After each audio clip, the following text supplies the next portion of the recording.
I'm grateful to you, and thank you as well, all of you, for all the help, and thank you for your endorsement. And I'm here today to talk about the most important thing the federal government does, which is national security.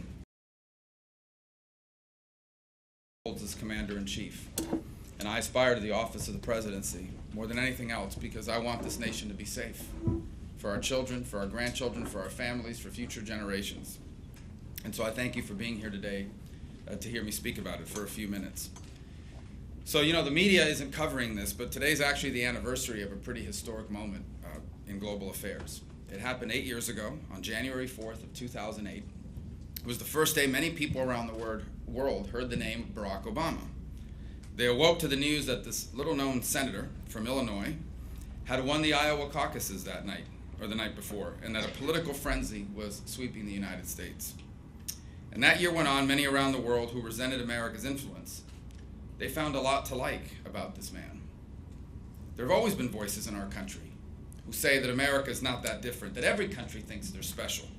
Voices who question our role abroad, who think America is a bully rather than a leader. But in 2008, for the first time ever, one of these voices, was elected President of the United States. A man was elected who condemned America for having, quote, arrogance and the audacity to dictate our terms to other nations. A man who apologized for America and bowed pitifully to foreign leaders. A man willing to abandon our allies and make concessions to our enemies, and worst of all, willing to make historic, devastating cuts to our military and to our intelligence capabilities. Now, for a while, many thought this was just a result of him being naive, but it wasn't. What became abundantly clear was this: Barack Obama was deliberately weakening America.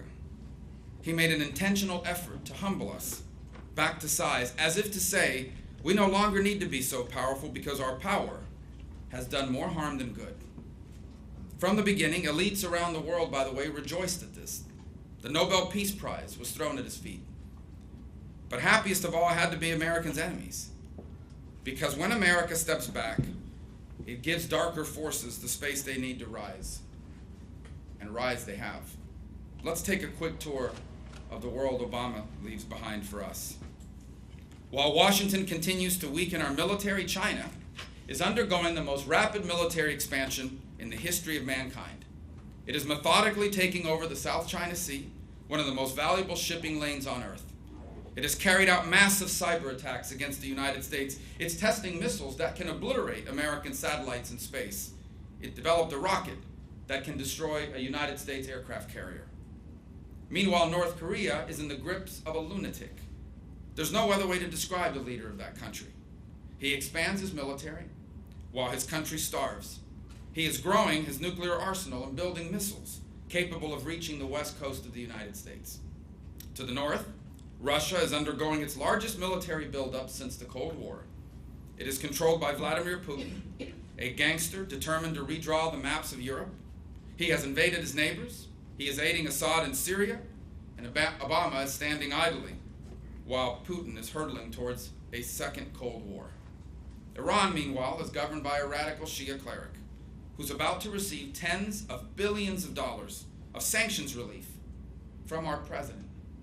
Tens of billions of dollars that will be used to sponsor anti-American, anti-Israeli terrorism, and to develop long-range missiles that can be used to launch nuclear weapons.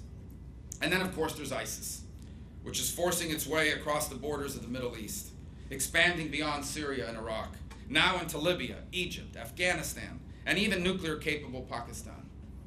It's threatening to advance into Saudi Arabia and into Jordan, and has launched attacks into the Sinai, Beirut, and we saw in Paris, into the heart of Europe. It is now recruiting attackers and inspiring mass violence here in the United States. This is just a sampling of the threats Barack Obama will leave to our next president. America is in far greater danger today than it was 8 years ago. Our president thought he could make America like Luxembourg or Switzerland, but he can't. We are the United States of America, the highest profile, most important, most powerful country on the planet. And while we may ignore problems that exist far away, those problems do not ignore us. In the 21st century, there is no such thing as a remote problem. What happens in Beijing or Moscow or Tehran is our business. Our economy and our lives are directly impacted by these global events. Foreign policy is now an important part of domestic policy. And yet President Obama willfully ignores this. Instead of shaping world events, he has been shaped by them. Instead of a foreign policy based on strategy, his is a foreign policy based on politics. We saw this clearly with the speech he gave after the terrorist attack in San Bernardino. When America needed a bold plan of action from our commander-in-chief, we instead got a lecture on love and tolerance and gun control. It was designed to please the talking heads at MSNBC. The result of all this is that people are afraid, and they have every right to be. To make matters worse, candidates for president in both parties cling to the same plan of weakness and retreat. On one side of the race we have, of all people, Obama's former Secretary of State, the very person who stood by while the conflict in Syria became the worst humanitarian crisis in a generation, who pushed the reset button with Russia even as Putin assaulted the sovereignty of his neighbors, and who resorted to half measures in Libya instead of doing what it would take to prevent terrorists from taking hold. Terrorists who ultimately took the lives of 4 Americans in Benghazi. Not only is Hillary Clinton incompetent, but she has lied. While she was leading the public and the families of the fallen to believe that the attack in Benghazi happened because of a YouTube video, we now know she was admitting in private emails that it was indeed the result of terrorism. She lied to our faces. No one in the mainstream media has the courage to call her out for it. If I am our nominee, voters will be reminded of this time and time again. On the other side of this election is the party of Reagan, the party of strong national defense and moral clarity. And yet we do have some Republican candidates who propose that rulers like Assad and Putin should be partners of the United States, and who have voted with Barack Obama and Harry Reid rather than our men and women in uniform. We have isolationist candidates who are apparently more passionate about weakening our military and intelligence capabilities than they are about destroying our enemies. They talk tough, yet they would strip us of the ability to keep our people safe.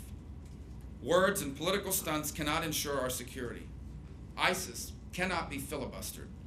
While some claim that they would destroy ISIS, that they would make the sands of the Middle East glow in the dark, my question is, with what? Because they certainly can't do it with the oldest and the smallest Air Force we have ever had, or with the smallest army we've had since World War II, or with the smallest and oldest Navy that we've had in 100 years. Yet these are what we will have thanks to the cuts these candidates have supported and even tried to deepen. We need a commander-in-chief with a record of leadership and judgment. Of all the candidates running, I am the only one that has that record. In early 2011, when the people of Libya were rebelling against Muammar Gaddafi, it was extremely unpopular to say that we should get involved militarily. I was one of the few voices to argue that if America did not get involved decisively and responsibly, a vacuum would open that radical jihadists would rush to fill. That's exactly what happened in Libya. It also happened in Syria, where I argued from the beginning that if we needed to do more than what our president was proposing, and now the results are plain for all to see. And while ISIS was rising and many in Washington were hesitating, hoping that the problem would magically disappear, I remember going down to the Senate floor and I said, quote, in early 2014, quote, if we do not confront and defeat ISIL now, we will have to do so later. And it will take a lot longer, it will be much costlier, and even more painful. That has also proven to be true. I am also the only candidate to have laid out a detailed strategy to roll back our president's failures, a strategy to rebuild our military, to revitalize our alliances, to defeat ISIS, and restore American leadership to a world badly in need of it. I've offered numerous detailed plans on every major challenge we face, because this is a race for the presidency of the United States. The job is not described in the Constitution as entertainer-in-chief or commentator-in-chief or even, frankly, economist-in-chief. It is described as commander-in-chief. If you can't be bothered to offer specifics on how you will perform that job, then quite frankly, you don't deserve that job. When you vote for me, you will know exactly what you get. You will get a president who destroys terrorists overseas by authorizing whatever tools our commanders need. You will get a reversal of the defense cuts that Obama and Harry Reid have forced on our military. You'll get a leader who upholds the promise we make to our men and women in uniform that we will never send them into a fair fight because they will always be equipped with the upper hand. And anyone who supports Obama's disastrous defense cuts, anyone who supports those cuts cannot make the same promise. And I will realize that American personnel are in harm's way every day, that no matter where we place them, they must be adequately protected, so that what happens in Benghazi will never happen again, so that what happened in Chattanooga will never happen again, so a young American somewhere in Afghanistan, or tonight in Iraq, or serving in an embassy somewhere in the world will not be vulnerable to attack. And by the way, it's not just American personnel serving abroad who are in danger. It's also our people here at home. And that's why it's more important today than ever to protect our people's right to protect themselves. President Obama's executive actions limiting gun rights will restrict our law-abiding citizens, not the criminals or the terrorists who target them. In fact, the president has not even attempted to point to a single mass shooting these actions he proposes would have prevented, because there isn't one. This president needs to stop focusing on what he's constitutionally forbidden to do, which is interfering with our Second Amendment. And he needs to start focusing on what he's constitutionally required to do, which is protecting our people as Commander-in-Chief. There is another duty that comes along with being Commander-in-Chief that the president has forsaken. He has broken the promise we make to our veterans, that when they return home, we are going to care for them as they cared for us. When I'm president, we will have a VA system that works for our veterans rather than for bureaucrats. Every candidate supports our veterans, but I'm the only one who has brought accountability to the VA. Last year, I passed a law saying that if managers at the VA are not doing their jobs, they can be fired. Here's something else I would do.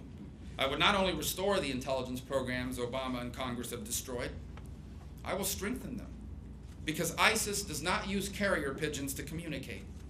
They use sophisticated encryption and carefully secured networks. It was already difficult to infiltrate. Now, it's even harder. If ISIS had lobbyists in Washington, they would have spent millions to support the anti-intelligence law that was just passed with the help of some Republicans now running for president. When I'm president, we're not going to violate the civil liberties of Americans, but we are going to capture as many terrorists as possible. And when we catch foreign terrorists abroad, we're not going to take them to the courtroom or read them their Miranda rights. Unlike some candidates, I don't think foreign terrorists captured abroad should get any rights under the Constitution or in our courts.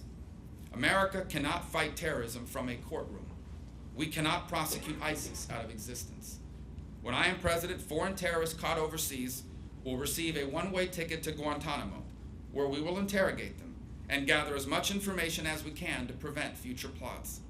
And if you're an American who has committed the ultimate act of betrayal against our country, I will have no qualms about treating you like the enemy combatant you are if you have actionable information and you refuse to cooperate.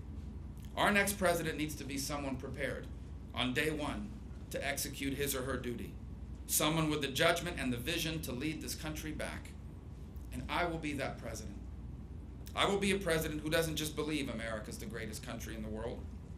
I will be a president that acts like it. I will take the global stage and say that I know what the last 8 years have been like, but America's back. We once again have a president who understands our role in the world. That role is not to do everything or to try to solve every problem, but that role is to do absolutely everything required to keep this country safe. And it is to lead and be an example to an afflicted world. We are the only nation capable of bringing others together to confront global challenges. And when I'm president, we will do so. 8 years ago today, our nation and our world took a turn for the worse. But we are not a weak country. We just have a weak president. And starting in a few weeks, we can take a turn back towards strength, towards greatness, towards opportunity and prosperity for all. New Hampshire plays an important role in that.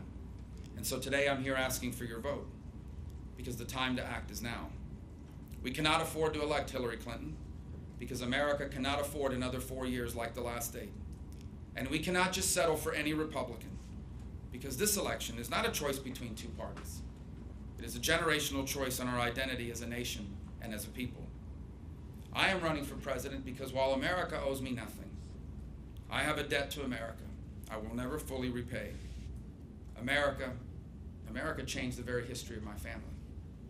All of us have benefited from the extraordinary story of America, from its greatness around the world and its opportunities here at home, from the safety of our veterans and our troops have provided, and from America's tradition of strength that has existed across generations. With all my heart, I want my kids and yours to grow up and inherit an America equally as safe, equally as strong, equally as great as the America that changed my parents' lives, as the America that changed the world. I believe we owe that to our children. For the greatest nation on earth is what we inherited, and that is what we must pass on, and that is what we will pass on if I earn your support and your vote. So I thank you so much for being here today, and I look forward to answering your questions. Thank you.